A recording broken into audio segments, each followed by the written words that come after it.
What's up, guys? It's Dave FX. You're welcome back to my trading channel. Well, today we'll not be doing the usual me analyzing the charts or taking a trade. Today I'll be speaking on psychology, the right trading psychology. So, guys, when I first started trading forex, my psychology was actually messed up. I understand every trader went through that stage, but mine was a bit more serious. Like, I had this hunger to fund my first account. I remember like it was 2 weeks since I started trading. That day I remember I already started checking stuff on the internet, stuff I can start buying with my $5. Yeah, I heard it was $5 that time, and I think it was FBS broker I was using that time. So it was now my last $5. So I entered a trade. I just saw profit of about, I don't think it reached up to 50 cents, and I closed. I kept on doing that. I did that like 3 times. That's how I took a trade on gold stupidly.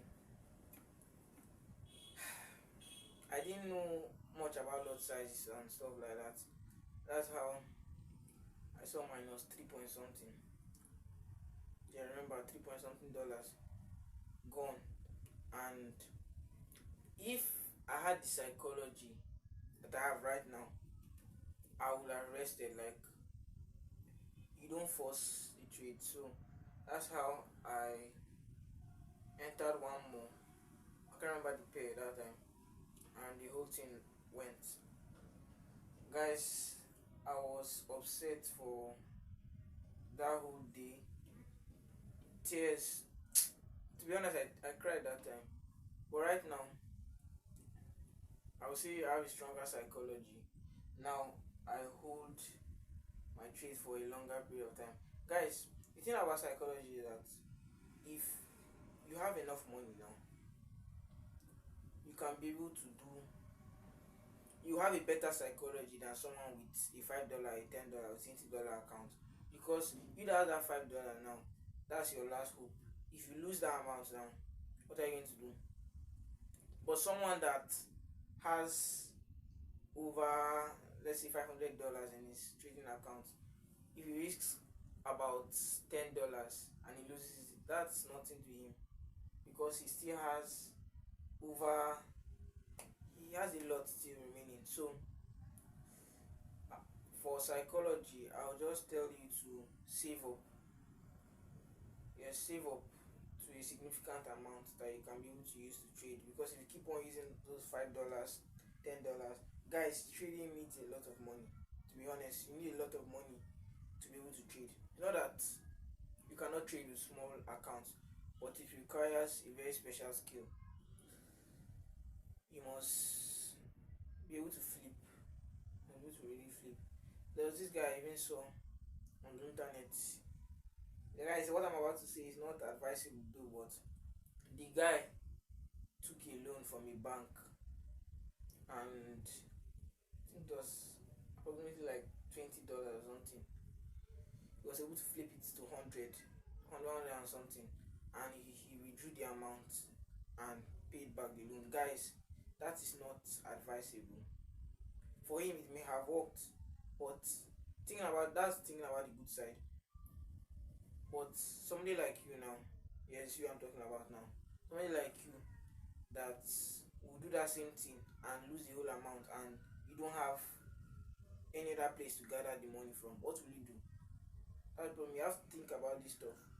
Trading, you need, don't use money that is really pressing to you. Something that, let's see,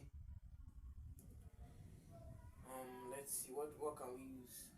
Something very important. Let's say your child's money or your church money. You use it, they give you for something, and you want to use it for trading so you can make more profit, so you can pay back, then you have your own. Don't do that. That's a very stupid thing. Think about the bad part, losing it. That's what to think about every time. So that's very important. Think first before you take any action.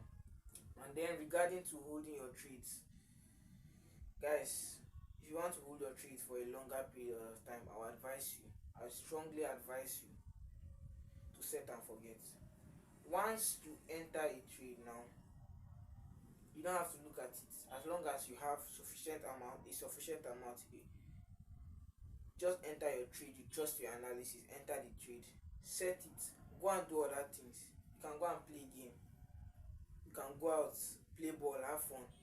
When you come back, you trust your faith. I mean, what's the worst that can happen? The worst that can happen is stop loss. You hit stop loss, and if you keep on watching the trade like that, you wouldn't you wouldn't hold your trades. As in, you have to hold your trade, guys. That's the most important thing in forex, because you cannot just see profit and close. The thing about forex is that forex will give you profit. Let's say now we enter a sale, you will be in profit. I mean, what I was looking at for that time, once I just see that profit, I close. I was not patient enough to wait for that retracement. Market must retrace before it gets back down. That's what everybody needs to understand. If you don't have the mind, there's that evil spirit that will tell you to exit the trade, and you see that you and like 50 people took that trade on a group or something, and everybody's in profit, but once you don't see that profit, you close. Then it will start retracing, and then it will tank down straight to their TP or something. So you need to work on that. And break even, you can set break even if, let's say, it's a 1:10. If you see a 1:2, but me actually don't set break even, because my strategy, I actually expect markets to get back to my entry sometimes and still move back down. Still use my trend lines, my supply, my demand zones. They are very vital in my trading right now. So guys, if you can work on your psychology, I'll tell you that 50% of your trading problem is solved. To be honest, 50% of your trading, or even more. Psychology is very important. When I started trading, I thought psychology was just one dumb something. Like, I would say, what are all these white people saying? What are all these people saying? Like, psychology is very important. But now I understand it. Your psychology must be on check. Alright, so if you have learned something from this video, please hit the like button, please subscribe, and leave a comment. Thank you guys for viewing.